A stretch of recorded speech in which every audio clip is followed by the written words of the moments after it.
खबर जो आ रही है वो भी आपको बता देते हैं। चढ़ावा चोरी की घटना पर एसआईटी ने जानकारी ली थी। एफआईआर दर्ज करने के बाद चंपत राय से जानकारी ली गई थी। विनोद, बताएं जरा क्या कुछ जानकारी ली गई थी चंपत राय से?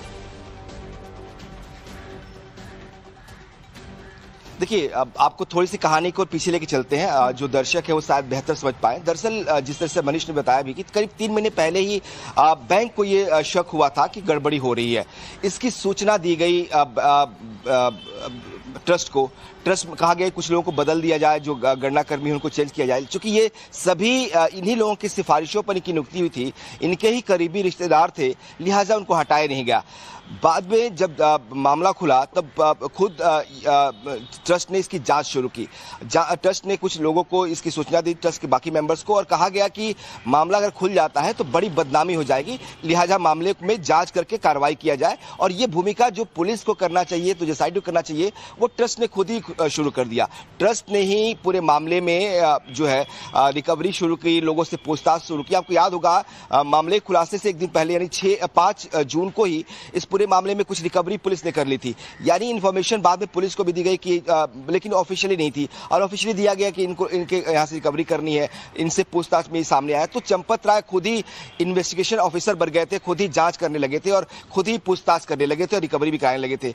ये जब एसआईटी का गठन हुआ 13 को, तो एसआईटी ने बताया कि भाई आप ये मामले थे, इनके यहाँ रिकवरी। तो उन्होंने कहा ये हमने इनसे पूछताछ की है, इनसे पूछताछ की, और ये हमें रिकवरी भी हमारे पास मिली है। तो कुछ रिकवरीज पहले 5 जून को भी हुई थी, हमने तस्वीरें देखी हैं जब एक आरोपी घर से पुलिस ने कुछ रिकवरी की थी, उसकी वीडियो फुटेज भी आए थे सामने। तो ये दिखाता है कि किस तरीके से पूरे मामले में को लीपापोती करने के काम जो किया गया वो ट्रस्ट की तरफ से किया गया।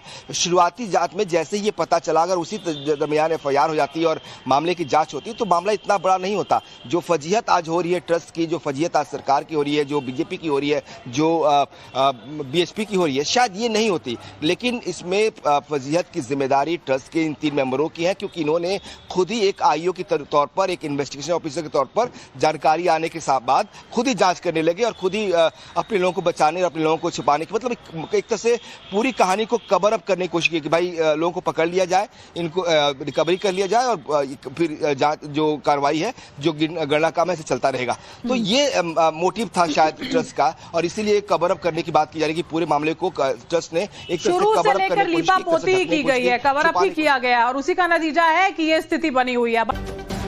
चढ़ावा चोरी की घटना पर एसआईटी ने जानकारी ली थी। एफआईआर दर्ज करने के बाद चंपत राय से जानकारी ली गई थी। विनोद, बताएं जरा क्या कुछ जानकारी ली गई थी चंपत राय से? देखिए, अब आपको थोड़ी सी कहानी को पीछे लेके चलते हैं, जो दर्शक है वो शायद बेहतर समझ पाए। दरअसल जिस तरह से मनीष ने बताया भी कि करीब 3 महीने पहले ही बैंक को ये शक हुआ था कि गड़बड़ी हो रही है। इसकी सूचना दी गई ट्रस्ट को। ट्रस्ट में कहा गया कुछ लोगों को बदल दिया जाए, जो गणना कर्मी है उनको चेंज किया जाए। चूंकि ये सभी इन्हीं लोगों की सिफारिशों पर इनकी नियुक्ति हुई थी, इनके ही करीबी रिश्तेदार थे, लिहाजा उनको हटाया नहीं गया। बाद में जब मामला खुला तब खुद ट्रस्ट ने इसकी जांच शुरू की। ट्रस्ट ने कुछ लोगों को इसकी सूचना दी, ट्रस्ट के बाकी मेंबर्स को, और कहा गया कि मामला अगर खुल जाता है तो बड़ी बदनामी हो जाएगी, लिहाजा मामले में जांच करके कार्रवाई किया जाए। और ये भूमिका जो पुलिस को करना चाहिए, तो जेएसआईटी को करना चाहिए, वो ट्रस्ट ने खुद ही शुरू कर दिया। ट्रस्ट ने ही पूरे मामले में जो है रिकवरी शुरू की, लोगों से पूछताछ शुरू की। आपको याद होगा मामले खुलासे से एक दिन पहले यानी 5 जून को ही इस पूरे मामले में कुछ रिकवरी पुलिस ने कर ली थी। यानी इन्फॉर्मेशन बाद में पुलिस को भी दी गई कि लेकिन ऑफिशियली नहीं थी, और ऑफिशियली दिया गया कि इनके यहाँ से रिकवरी करनी है, इनसे पूछताछ में सामने आया। तो चंपत राय खुद ही इन्वेस्टिगेशन ऑफिसर बन गए थे, खुद ही जांच करने लगे थे और खुद ही पूछताछ करने लगे थे और रिकवरी भी कराने लगे थे।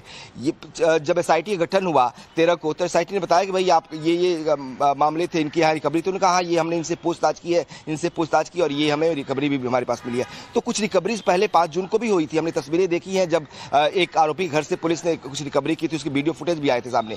तो ये दिखाता है कि किस तरीके से पूरे मामले में को लीपापोती करने के काम जो किया गया वो ट्रस्ट की तरफ से किया गया।